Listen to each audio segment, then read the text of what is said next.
eu utilizo tanto o fermento 122 como o fermento 123. Também utilizo proporção 212. Meu Deus, Andressa, agora você complicou minha cabeça. O que é a proporção 212? Eu pego 2 partes de isca, 1 parte de água e 2 de farinha. Por exemplo, quero um fermento bem firme, tá? Para poder fazer uma massa mais enriquecida, uma massa mais pesada, com mais manteiga, com mais açúcar. Eu pego 50 gramas dessa isca aqui, coloco 25 gramas de água e 50 gramas de farinha. Ele vai ficar mais durinho, vai parecer uma massinha mesmo, tá? Para que ele possa passar pelo processo de crescimento e para que ele tenha um resultado mais firme.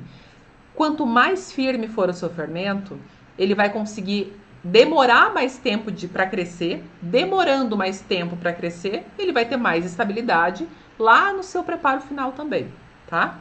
Então não se apeguem a uma proporção única para sempre.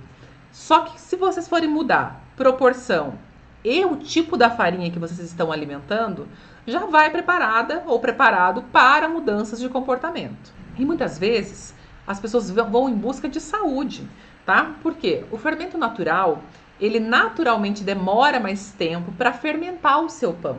Se ele demora mais tempo para fermentar o seu pão, o que é que vai acontecer? Você vai ter uma degradação do glúten. Do mesmo jeito que eu expliquei para vocês, que o fermento hoje está firminho e amanhã ele está mole, está esquisito, porque o glúten foi quebrado, foi degradado. Quando você passa por um processo de uma fermentação mais longa, você consegue que esse glúten já entre mais suave dentro do seu corpo, que vai evitar que você tenha azia, que você fique se sentindo estufada ou estufado depois, que vai evitar que você tenha vários processos de enxaqueca que muitas vezes você nem sabe de onde vem. Vai evitar que o teu cabelo fique parecendo uma palha, vai evitar que ele fique quebrando, que ele fique frágil, que a sua unha fique frágil, que você tenha processos inflamatórios na sua pele, que é muito fácil de a gente encontrar pessoas hoje com processos de dermatites. As dermatites que são aqueles grosseirões na pele, que dão coceira. E muitas vezes a gente não linka as coisas, a gente não linka com a nossa alimentação. E está diretamente relacionado, tá? Então, não é o glúten o vilão. E nem o tipo de fermento que você vai utilizar. É o tempo da fermentação. Então, eu sempre gosto de falar que o fermento natural é bom, sim. Ele é ótimo, maravilhoso, porque ele tem bactérias e ele tem leveduras. As leveduras fazem o processo do seu pão, o processo de crescimento do seu pão. As bactérias vão fazer com que ele tenha mais biodisponibilidade de minerais e nutrientes dentro daquele pão, tá? Isso é natural.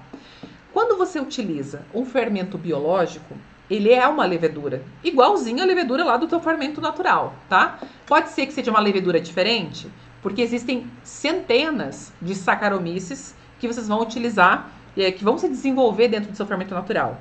Já a Saccharomyces do fermento biológico é uma só, que inclusive, você que toma cerveja, que gosta de cerveja e acha que o fermento biológico faz mal, o fermento biológico é Saccharomyces cerevisiae. Dentro da cerveja, a Saccharomyces cerevisiae é a mesma levedura utilizada para o processo de fermentação da cerveja.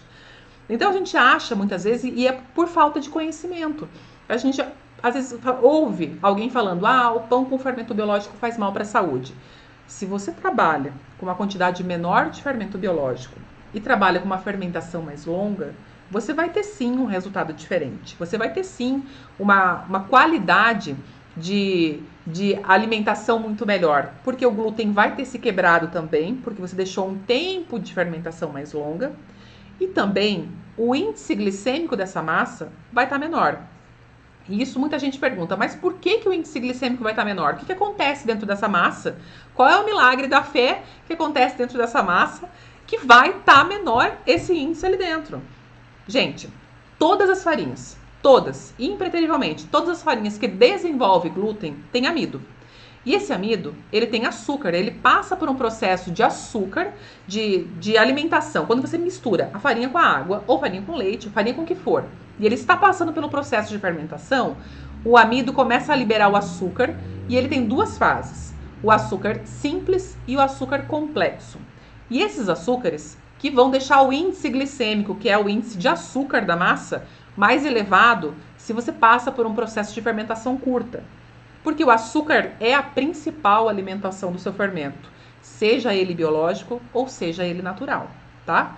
Então, para isso, quando você deixa essa massa, esse fermento comendo esse açúcar ali dentro por um tempo maior, você vai ter uma massa com índice glicêmico menor, porque o fermento consumiu aquilo que você iria consumir, tá? Então, gente, é processo. Se vocês fizerem o processo certinho, vai dar bom resultado, tá?